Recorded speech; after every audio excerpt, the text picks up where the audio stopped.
Hola, buen día. Iniciamos entonces. ¿Sí? Ya. ¿Todos son residentes? ¿Todos son residentes? Ya, lo conozco ya. Bueno, ¿de qué especialidad es eso? ¿Me pueden decir, por favor, bueno, saber a qué público estoy hablando? ¿Puedo estar contigo? De anestesia. De neuro. Pediatría. Pediatría. Anestesia. Ya, de la casa. Bueno, a los que no me conocen, algunos, la mayoría creo, mi nombre es Daniel Anchante. Soy pediatra intensivista de la unidad neuroquirúrgica, que en realidad nació como neuroquirúrgica, pero ahora pues vemos no solamente patologías neurológicas, sino también de todo tipo. Y eso es un hospital, instituto pediátrico quirúrgico, por lo tanto somos centro de referencia de politrauma. Independientemente del motivo, la causa, cualquier niño con trauma múltiple, no solamente en Lima, sino también a nivel nacional, somos centro referencial. La idea de la presentación de ahora no es tampoco volvernos expertos en traumatismo, pero sí sentar un poco las bases para tener una idea clara de cuál es el algoritmo de manejo y qué hacer frente a estos pacientes. En nuestro caso, de repente, como instituto no vamos a llegar a la referencia, porque somos los que recibimos las referencias, pero en otros lugares, hospitales de Lima, si algunos son de la sede y regresan a sus centros, o son de otro lugar fuera de acá, también sirve para tener en cuenta cuándo referimos a los niños. Bueno, empezamos entonces. El politraumatismo en general es cualquier trauma pediátrico que no sea intencional. O sea, puede ser un accidente de todo tipo que se les ocurra, o puede ser cualquier otro tipo de trauma que no es intencional, y lo digo con mucha pena, ha aumentado muchísimo en los últimos años el porcentaje de niños que vienen con traumas por maltrato. No es un accidente, no es ni en la calle ni en casa, sino es básicamente maltrato infantil. Cuando uno habla de politraumatismo, tiene que ver ya con una afectación de varios órganos. Sin embargo, esta definición también incluye de que pueda ser solamente uno. Pero este órgano que está afectado puede poner en peligro la vida o la supervivencia del niño. Entonces, cualquier trauma no intencional que ya pone en riesgo la vida del niño está considerado como un politrauma. ¿Por qué es importante? Porque una vez que uno ingresa al diagnóstico o lo tiene en la mente de que esto es un politrauma, inmediatamente inicia un algoritmo de manejo. Y es un algoritmo internacional, o sea, no es un algoritmo del Instituto del Niño de San Borja o del Instituto de Breña o del otro hospital. Son parámetros internacionales y nos regimos a eso. Vamos a ver cuál es el orden. 4 ideas principales que hay que tener en cuenta cuando recibes un niño con trauma. La primera, y es una de las más importantes: hasta que ninguno de ustedes pueda demostrar lo contrario, tienes que pensar de que el niño tiene afectación de uno o más órganos. Hasta que uno pueda demostrar lo contrario. Es por eso que en el algoritmo del manejo todo está orientado a evaluar de manera integral. No es que porque te dicen, no, solamente se ha golpeado el pecho o el abdomen, entonces te olvidas del resto. Hasta que uno pueda demostrar que no tiene afectación en otro órgano, todos están alterados. 2, hay que tener en cuenta que los pacientes con trauma se deterioran de manera muy rápida y pueden pasar de minutos de estar bien a desarrollarse complicaciones bastante serias, y esto lo vemos constantemente. Entonces, no hay que subestimar a los pacientes que ingresan con la referencia de trauma o trauma múltiple. Una de las principales causas de muerte e incapacidad en la edad pediátrica, y hay que tener en cuenta la causa de maltrato, que ahora se ve lamentablemente con un poco más de frecuencia. La mitad de los niños que tienen un trauma van a involucrar varios órganos. 7% de estos niños van a ser traumatismos graves, inclusive puede ser el abuso, no necesariamente un accidente. Cuando estos traumas además se asocian a injuria intracraneal, no es el tema de hoy, TEC, pero vamos a tocarlo un poquito nada más, es importante, cuando tenemos un traumatismo y que incluye injuria intracraneal, esta se multiplica de manera exponencial las causas de muerte y la posibilidad de supervivencia. Entonces, ¿por qué es importante tener en cuenta estas características?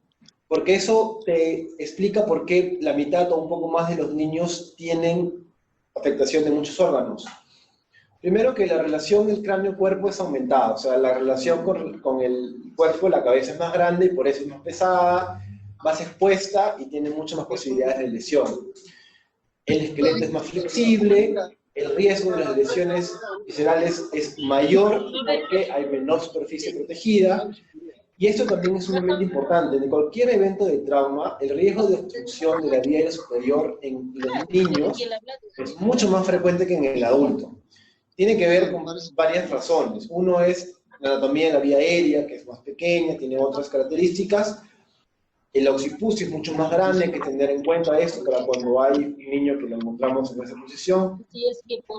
Y además, dependiendo de la edad, muchos de los niños que son muy pequeños todavía no tienen buenos reflejos de todo sobre la capacidad para poder de una obstrucción y salir adelante en este caso. Es muy poco probable. Ok, este es un score de trauma pediátrico. Es, como les digo, hemos hablado hace un momento, es un score internacional. Se utiliza a nivel del mundo para definir básicamente cuál va a ser el pronóstico. Y esto es algo que en general en las emergencias lo manejan, o si no lo deberíamos manejar ahí en colgadito, expuesto, impreso, en una pantalla en la cual se pueda ver. Tiene que ver con los puntajes, y acá está la leyenda y cuál es la mortalidad. Depende, estas son las variables. El peso, la vía aérea, la presión arterial sistólica, el sensorio, el tipo de herida y el tipo de trauma a nivel óseo.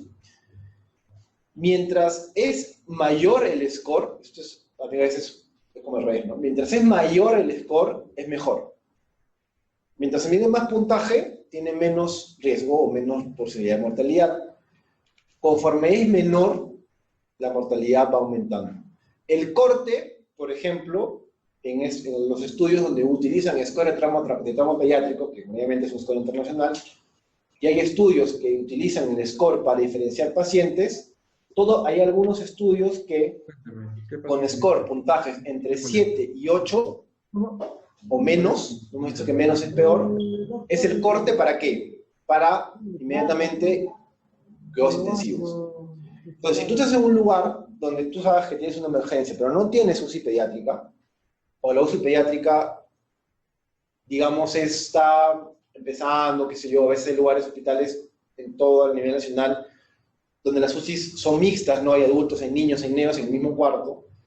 Entonces este score, y tú dices, este paciente tiene 7 o 8 puntos, requiere UCI, yo no tengo UCI, no pierdo tiempo en hacer la referencia. O sea, ya lo estoy haciendo con este score. Menor a 8 puntos, ingreso a UCI. Independientemente de lo que suceda allá dentro de la UCI, pero se ha demostrado que con este score y con este corte de puntos en todos los pacientes que se hicieron los estudios que ingresaron a UCI, mejoraron la sobrevida. Y por lo contrario, los que los subestimaron dijeron, no pasa nada, y no hicieron una referencia o no llamaron a UCI, bueno, el resultado es otro.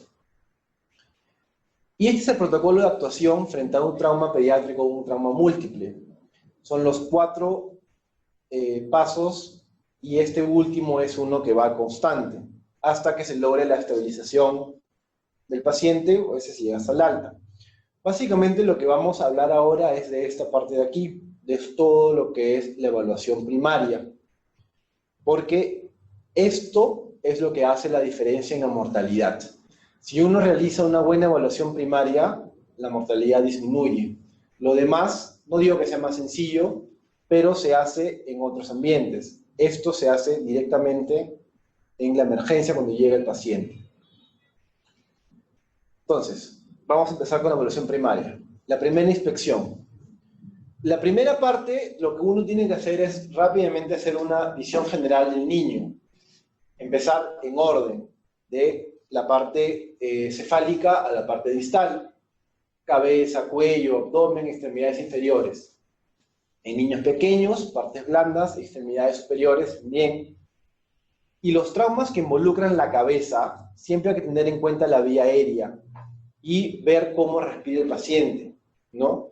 Muy importante es el tema de permeabilizar la vía aérea, más que como primera inicial, antes de que uno esté viendo las otras partes que la vamos a ver más adelante. Pero lo primero es la vía aérea, ¿no? Y hay que tener en cuenta que hay trastornos que son neuroventilatorios cuando tienen injuria craneal, en la cual hay un problema en el gatillo y puede haber problemas para tener la ventilación adecuada.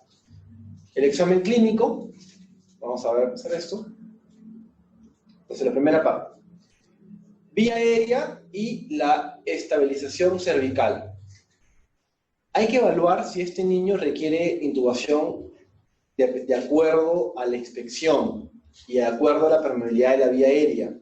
Pero es sumamente importante esta maniobra. Cuando no sabemos si el niño tiene o no una injuria a nivel cervical, ya hemos dicho de que se asume que sí, por lo tanto, todo niño con un accidente debería tener un collarín de acuerdo a la edad, hasta que se demuestre que no tiene lesión cervical. Pero si necesitas intubarlo, o necesitas permeabilizar la vía aérea, o hacer ventilación de presión positiva, en este caso de pacientes, lo que se recomienda es que la intubación la haga la persona que tenga mayor experiencia. Porque aquí no vas a hacer una laringoscopía de manera normal o fácil.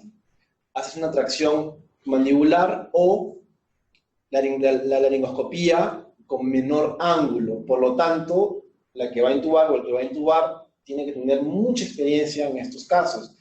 Y esos son detalles que a veces uno pasa por alto, ¿no? A veces llega un trauma, bueno, todos son hospitalocentes, llamen al R1, llamen al interno, bueno, no sería mi primera opción en estos casos, ¿no? En otros, de repente, pacientes quizás sí, porque todos somos para aprender, todos somos aprendidos. Pero aquí, mejor el que tiene mejor experiencia. Y termino diciendo algo en este punto. Si uno no tiene la experiencia, por más que tú seas asistente o lo que sea, porque a veces uno puede ser asistente de muchos años, pero nunca ha intubado por tracción mandibular. Entonces, de acuerdo a donde estés, lo que se sugiere es ventilas, no estás causando daño, puedes ventilar, haciendo una maniobra pequeña para que pueda permanecer el aire, y en teoría el servicio donde más intuban esa anestesiología los llamas. Ok. Si hay obstrucción de la vía aérea, esas son las maniobras que hemos dicho ahorita. Hay que tener en cuenta que siempre hay que mantener la posición neutra para evitar daños de la columna. Un detalle más, mientras más grande es el niño, la posibilidad de trauma medular es mayor. Eso también es importante que lo sepan. Mientras más chiquito es mucho menos frecuente. Hay que tener en cuenta que los niños son menos tolerantes a la hipoxia, ¿no? Y que empiezan a tener problemas a partir de los 4 minutos. Tienen una menor capacidad residual y un mayor consumo de oxígeno. Segundo punto, la respiración. Aquí lo que hacemos es ofrecer oxígeno al 100%. Para mantener saturaciones por encima de 92, puedes utilizar ventilación a presión positiva, hay que vigilar el patrón respiratorio, y esto es importante si uno tiene, y está intubado, o tienes la posibilidad de tomar análisis y en tu batería pides gases, hay que evitar la hipercapnia. Y esto es sumamente importante. ¿Por qué? ¿Por qué uno tiene que evitar hipercapnia? O en todo caso, acidosis, si quieren, sí, por CO2.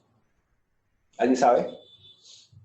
Bueno, el sistema nervioso se va a deprimir más, ¿no? Va a estar más somnoliento, probablemente más reactivo, aparte de que a nivel central puede ser vasoconstricción, un flujo sanguíneo cerebral, y la acidosis puede llevarlo a algo. Ya. Parcialmente, sí. La primera parte está bien. Cuando uno tiene acidosis, en general, el pH va a bajar por hipercapnia, por acidosis. Si el pH disminuye, la circulación sistémica hace vasodilatación. Entonces las resistencias caen y la presión puede caer.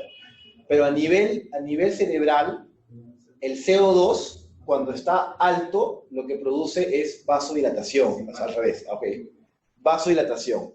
Y si produce vasodilatación, puede producir, si tienes un TEC o tienes un problema de una injuria y hay edema que está empezando y tú permites esto, el edema va a aumentar y ahí viene donde el niño se deteriora. Entonces, ese es un detalle bien importante cuando uno empieza, estamos en primaria todavía, donde uno va a ver, estás en un instituto, inmediatamente capnógrafo, se intubas, y si no, estás tomando exámenes, pide un gas para ver cómo vamos con ese CO2, pide tórax y ventilación mecánica de acuerdo a lo que tengas en ese momento. En el paso 3 hay que ver lo de la circulación y hay que aquí establecer una adecuada circulación para que haya una adecuada respuesta al estrés y a la respuesta inflamatoria. Siempre una línea endovenosa, si no se puede hacer una línea endovenosa o una intraósea, esto lo venimos cuando hacemos las charlas de trauma, de TEC o de shock, siempre dijimos intraósea, y realmente no lo vemos muy frecuente. Entonces, cuando no lo vemos muy frecuente, creo que hay dos posibilidades, ¿no? Todos somos expertos en colocar vías periféricas, una posibilidad, o no estamos capacitados para poner intraóseas. Si no lo estamos, capacitémonos en poner intraóseas, porque esto es algo muy importante y de verdad puede salvar vidas. El CBC es una cosa del último, es opcional, esto no es urgente, esto va a depender de donde estés y realmente del profesional que tengas, pero todo lo demás sí es sumamente importante. En el control de hemorragias hay que tener en cuenta esto de acá, que quería que vean antes de pasar a lo siguiente. Esto, ¿ya? En el control de hemorragias, este cuadrito es algo que tienen que tener, de repente no de memoria, pero al menos sí en la cabeza de algunas clínicas o de algunas pérdidas. Primero uno parte de que la volemia total de un niño es 80 mililitros por kilo, ¿vamos? Esa es la volemia normal. De acuerdo a la pérdida que una tenga de sangrado, va a tener esta clínica o esta sintomatología. Entonces uno, ¿por qué es importante este cuadro tenerlo en cuenta?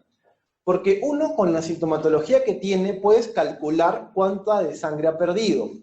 Ejemplo, si yo tengo un niño que está con taquicardia, está un poco confuso, está un poco frío y ha orinado poco, oliguria, yo al menos sé, por lo menos ese niño ha perdido 15% de volemia, por lo menos.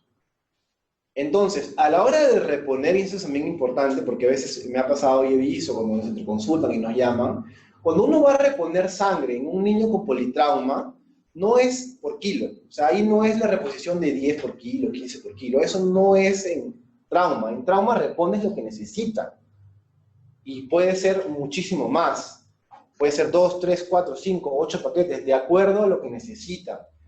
No necesitas, redundando, hacer una hemoglobina o para saber cuánto vas a necesitar de sangre, que también es otro error. Lo que hace falta es que uno evalúe al paciente, veas en qué cuadro está o en qué parte de la clínica está y con eso calculas aproximadamente cuánta sangre ha perdido. Ejemplo, si tienes un niño de 20 kilos, un ejemplo, para que sea más sencillo, y sabes que tiene 80 de volemia, 20 por 8, tiene más o menos 1600 de volemia. Si tiene esto, entonces ha perdido entre el 15 y el 30%. Si tú quieres ser generoso, le vas a dar el 30%. ¿Cuánto es el 30% de 1000? ¿Cuánto era? 1600 creo que era. 1600, el 30% es como 500 y algo. ¿Cuánto viene un paquete globular? Ya, si uno piensa de que le va a poner 10 por kilo a ese niño de 20, ¿cuánto le pondrías? 200, te queda súper corto, ¿no? O uno le quiere poner 15, igual no llega. Entonces, por eso, cuando vean trauma y van a reponer por trauma sangre, no es por peso, es por esto, por la clínica que tiene sin necesidad de sangre, porque muchas veces les pasa que se quedan cortos y no mejora, y es porque se olvidaron de hacer este cálculo.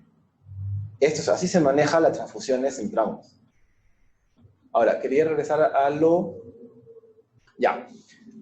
No existe transfusiones empíricas de plaquetas salvo que haya una transfusión masiva, este es el corte, o que haya plaquetopenia. Si tienes transfusiones masivas o hemorragias masivas, por ejemplo, en este corte de acá, que hemos visto en severo, sí vas a necesitar plaquetas y probablemente plasma. Pero en lo demás, no, salvo que se demuestre que sí tiene plaquetopenia o alteración del estado de coagulación. O sea, no existe la transfusión de plaquetas de inicio profiláctico con no evidencia de sangrado o sangrados leves. Cuando son sangrados severos, sí hay necesidad de poner. Ok. Esto puedo pasarlo. Ya. Eso ya lo vimos. Ok, neuro, somos ya a la parte 4, que es, hay que ver la escala de Glasgow y hay que ver el reflejo de las pupilas. De acuerdo a lo que uno encuentre, vamos a poder evaluar cuál daño puede haber. Ahora, en esto uno tiene que tener en cuenta mucho de dónde viene el niño y qué ha pasado en lo previo. Porque ¿qué pasa si este paciente, por un tema, porque puede haber pacientes con trauma, lo hemos visto, con fracturas expuestas, múltiples, con mucho dolor, y en el trayecto uno lo seda. Entonces hay que tener en cuenta antes de evaluar las pupilas si es que hay sedación de por medio, algún analgésico o no, porque una sedación excesiva, ¿qué te puede producir? ¿Cuál de estas? Está muy, muy sedado. ¿Cuál? Cuando un niño está muy, muy sedado. Miosis, ¿no? Puedes producir miosis y realmente no es por la sedación. Ahora, definitivamente hay dos cosas muy importantes, que es la anisocoria, no hay mucho que pensar ahí, igual cuando hay midriasis por encima de 4 milímetros tampoco son signos eminentes alarmas. Ok, todo eso es la primaria. Hemos visto vía aérea, hemos visto respiración, circulación y hemos visto neurológico. ¿Cuánto tiempo en el estándar aproximado es el que uno debe evaluar en la parte primaria? ¿Alguien sabe más o menos? 15 minutos. Todo lo que hemos dicho ahorita, uno lo puede hacer en 15 minutos. Rápidamente. Porque básicamente lo que ven en la primaria es mucha observación y evaluaciones muy específicas. Por ejemplo, dar un ejemplo. Cuando uno habla de parte primaria neurológico, solamente ves pupilas. Y ahí es lo que pasa con las personas cuando no están muy entrenadas, pierden el tiempo y quieren evaluar, quieren sacarle reflejo, quieren ver no sé, pues si tiene vamiz, eso no es parte de la primaria. Igual en la parte ventilatoria, igual en la parte de la circulación, es muy puntual, porque lo que tienes que hacer es acá decidir si el niño tiene algo de emergencia para saber si va a vida o muerte, y ya después viene lo que es la evaluación secundaria. Por dar un ejemplo, entonces en lo primario, la idea principal son cosas muy puntuales y sirve para definir pronóstico. Secundaria. La evaluación secundaria, la primaria era para saber si ese niño tiene, qué pronóstico tiene y qué grado de mortalidad. Y la secundaria es para si, ¿y ahora qué hacemos? Vamos a ir a rayos, vamos a ir a sala, vamos a ir a UCI. Para eso sirve ya la evaluación secundaria. Acá viene ya el examen físico completo. Ya no es la parte inicial, es el completo. Acá vuelves a buscar hemotórax, hemotórax de tensión, o ves si es que hay algunos signos de que hay algún sangrado a nivel, por ejemplo, del macizo, drenaje por oídos, o inestabilidad facial, hemotímpano neurológico, ya más completo de acuerdo a cómo lo permite la circunstancia del paciente. Acá vienen los exámenes auxiliares que uno puede tomar, los AGAs, el hematocrito, las pruebas cruzadas para las transfusiones, para evaluar termoabdominales, por ejemplo, transaminasas, amilasa, lipasa, para ver los tiempos de coagulación en el examen de orina, todo lo que uno puede tomar ya, digamos, en una segunda parte. En radiología, la tomografía de cabeza, de tórax, abdomen o pelvis, nunca debe ser algo que retrase que el paciente requiere algún tipo de resucitación. Y cuando estamos hablando de resucitación, no estamos hablando de lo que es el RCP, masaje, estamos hablando de fluidos, estamos hablando de resucitación también con hemoderivados. O sea, lo que te dice es, si vas a llevar la tomografía, llévalo lo más estable posible. Esta es otra cosa sumamente importante, en la cual dentro de la tomografía debe incluir una columna cervical, porque uno tiene que descartar que no haya lesión a ese nivel. Las radiografías de cráneo laterales, que a veces toman, o los hemos visto, los reportan, las referencias nos llegan con radiografías de cráneo laterales, pensando de que con eso puede sacar collarín, es un error. las radiografías de cráneo laterales no tienen utilidad para descartar trauma cervical. ¿Saben? Sí, lo tienen claro, ¿no? ¿Por qué? Porque en la radiografía lateral, de columna lateral, no se ve la cervical número 1. ¿Por qué? Lo tapa el cráneo. Entonces no lo vas a ver. Entonces, si tienes lesión justo en ese nivel, va a haber problema. Entonces, siempre para descartar que utilice una collarín, una tomografía de columna cervical. Y si no tienes, traslado con collarín.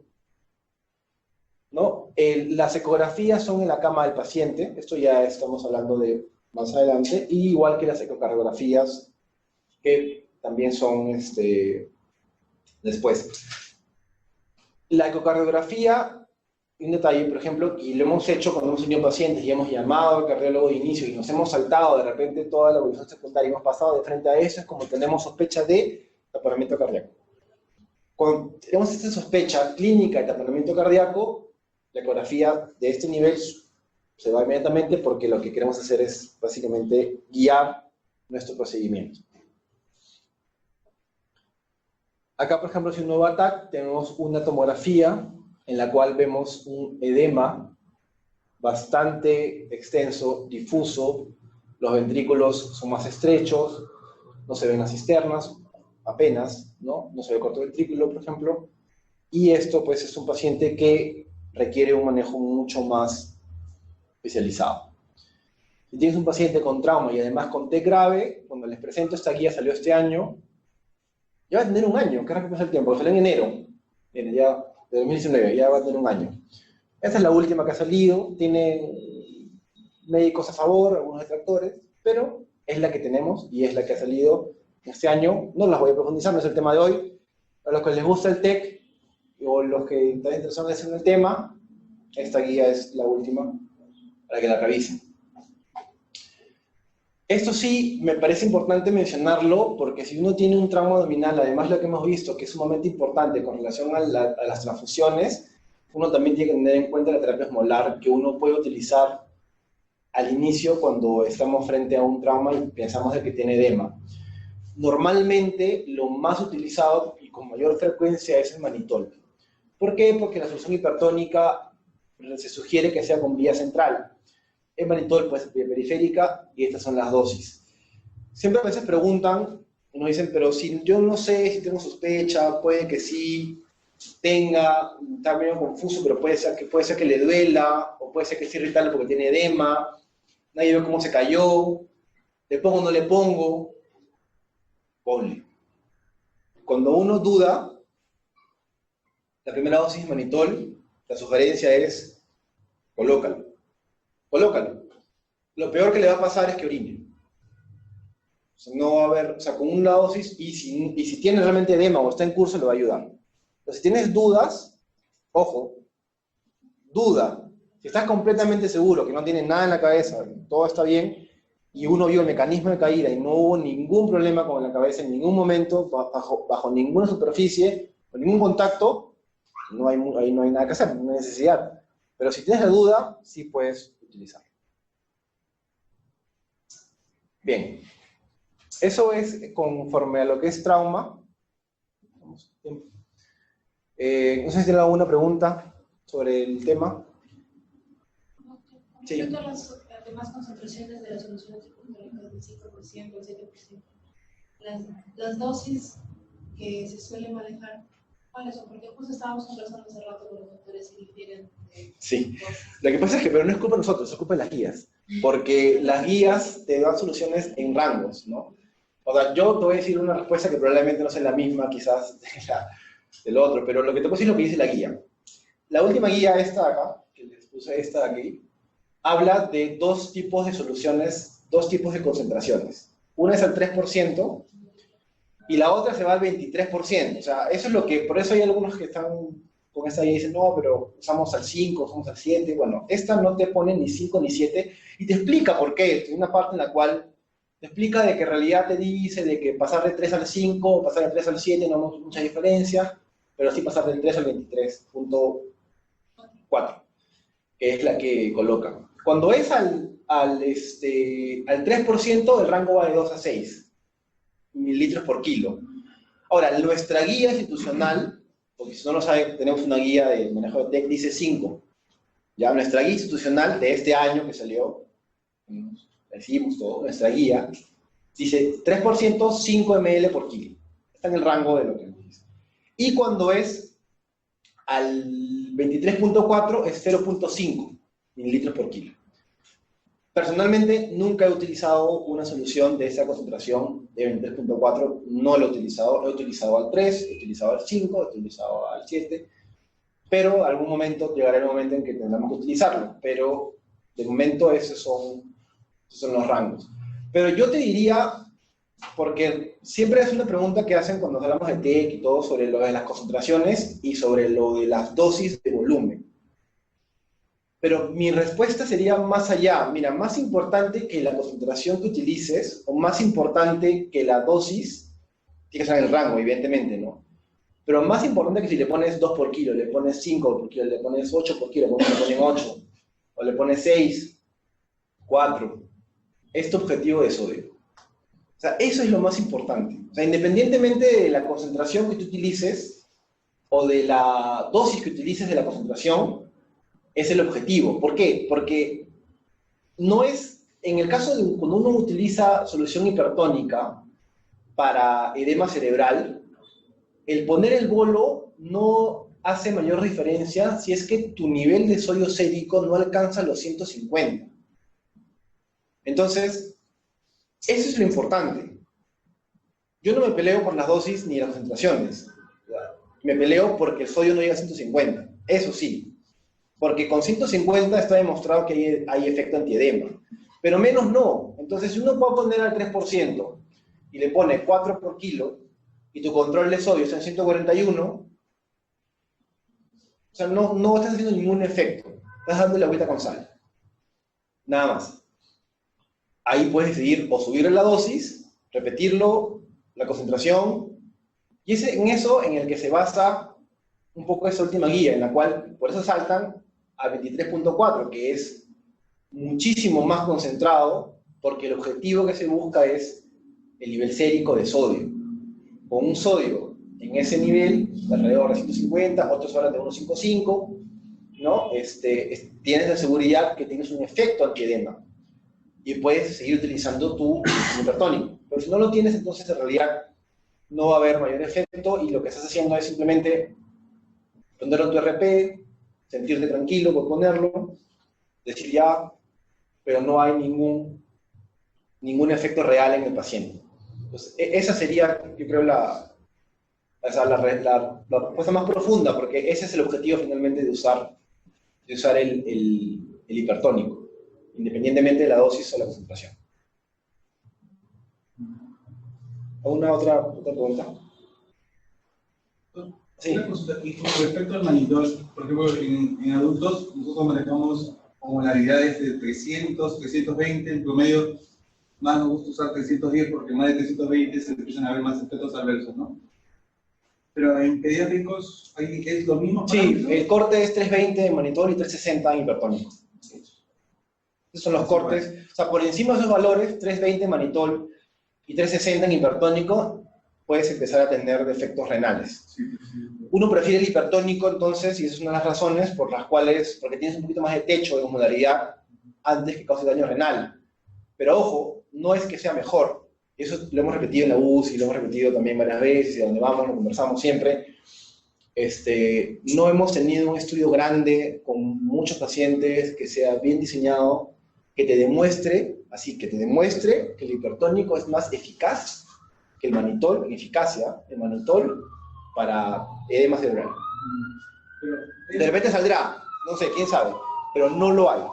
Lo que sí se ha demostrado, y por eso se utiliza, y por eso se prefiere, es porque sí se ha demostrado que el hipertónico tiene menos efecto adverso. Eso sí, pero no es que sea más eficaz, o sea, no es que el hipertónico te reduce mejor el edema que el manitol. No. Pero lo que se discute más es con el manitol es su índice de reflexión del manitol, ¿no? Claro, o sea, todo lo que es el efecto adverso. Pero en sí, de lo que uno habla de potencia, en estudios diseñados para ver eficacia, no hay... De momento no sé si alguien lo busca y lo encuentra bien, pero no he encontrado, hasta lo último que he revisado, estudios de eficacia, ojo, nuevamente, que demuestren que sea mejor el hipertónico que el manitol. En lo que podría aportar un poquito, no que sé mucho del tema, pero era que cuando tienes hipertensión endocraniana asociada a hidrocefalia, pues utiliza manitol, por ejemplo. Porque la presión endocraniana asociada a hidrocefalia va mejor el manitol porque el manitol tiene un efecto que ayuda a la resorción del LSR.